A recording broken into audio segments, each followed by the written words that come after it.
Situational Language Teaching (SLT). Language learning means habit information. Mistake must be avoided because they prompt bad habits. SLT focuses on effective language skills because it maintains oral skills at first and then written skill. Linguistics and cultural contextual meaning of the words. This is principle of situational language SLT. SLTতে শিক্ষকের ভূমিকা। শিক্ষকরা পরিচালক।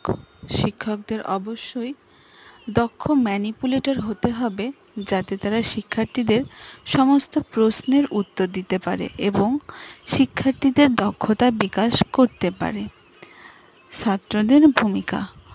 এসএলটিতে শিক্ষার্থীদের ভূমিকা দুই পর্যায়ে বিভক্ত, যা নিম্নরূপ। প্রাথমিক পর্যায়, যেখানে শিক্ষার্থীরা কেবল তাদের শিক্ষক যা বলে তাই শোনে এবং পুনরাবৃত্তি করে। পরবর্তী পর্যায়ে শিক্ষার্থীরা নিজেদের মধ্যে মিথস্ক্রিয়ায় অংশগ্রহণ করে। পদ্ধতি বা বৈশিষ্ট্য। এসএলটির পদ্ধতি এবং বৈশিষ্ট্যতে বলা হয়েছে, একদম শুরু থেকে স্পিকিংয়ে লিসেনিংয়ের উপর জোর প্রদান করা হয়। লিসেনিং মানে শোনা। পড়াশোনার মাধ্যম হিসেবে শিক্ষক শ্রেণীকক্ষে টার্গেটেড ল্যাঙ্গুয়েজ ব্যবহার করবে এবং স্টুডেন্টদেরকে বাধ্য করবে তাদের টার্গেটেড ল্যাঙ্গুয়েজে কমিউনিকেশন করা।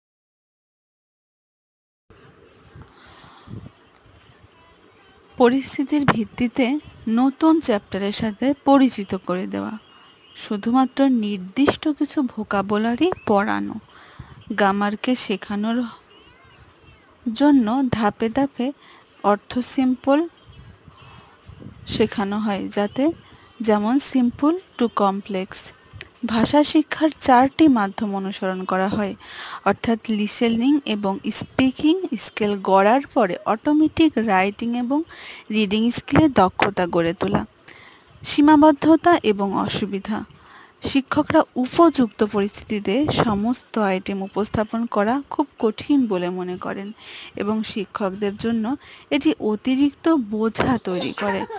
একজন বিরক্তিকর শিক্ষক তিনি পড়াচ্ছেন সে সম্পর্কে নিশ্চিত নন। শেখার বিষয়বস্তুর উপর শিক্ষার্থীর কোনো নিয়ন্ত্রণ নেই। ভাষার মৌলিক বৈশিষ্ট্য যেমন স্বতন্ত্র,